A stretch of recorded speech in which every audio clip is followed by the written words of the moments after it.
Ladles and jelly spoons, welcome back to Badgerworks. Just a quickie today. Today we're going to look at this. It's a picture frame that the missus has asked me to repair because it has seen better days. Yes.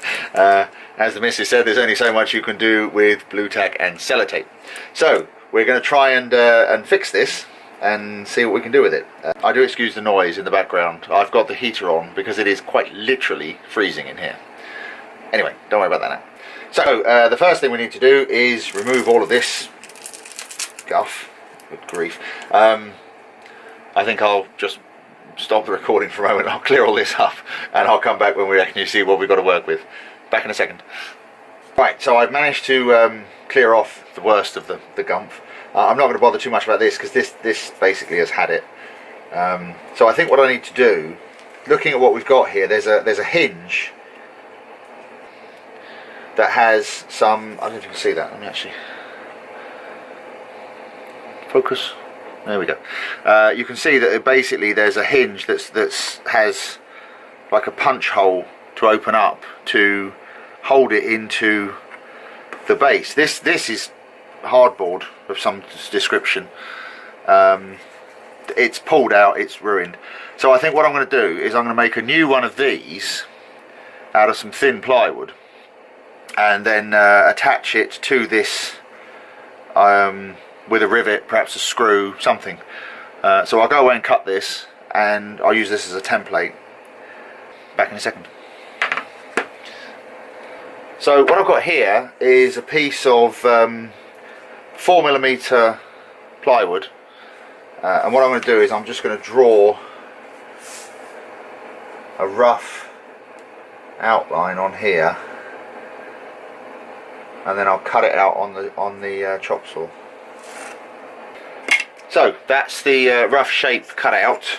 I'll go on, put this on the drum sander and tidy it up a bit. And there we have the finished article. So what I need to do now is mark out where the holes need to go. So the simplest way to do this is to just put the new piece under there, and then mark the holes with a pencil. Focus, hello, focus. There we go.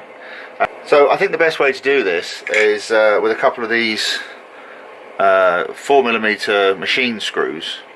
So I've just drilled a suitable couple of holes in the end of here and put a couple of washers on and bolt it all together.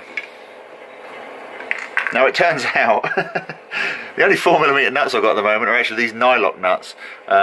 It's probably a bit overkill for what we're doing here, but never mind, we'll put it together and see what happens.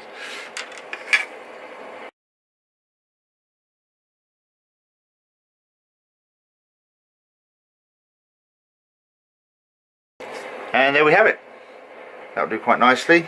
I might have actually put that on backwards. Put it on backwards. I'll just take that off and switch it around. Back in a sec. Idiot.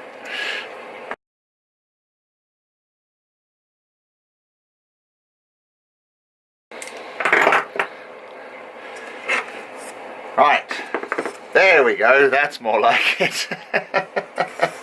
And you can set it either way as it should be. So yeah, as I say, just a quickie today. So thank you very much for watching, and I'll see you on the next one. Thanks, bye.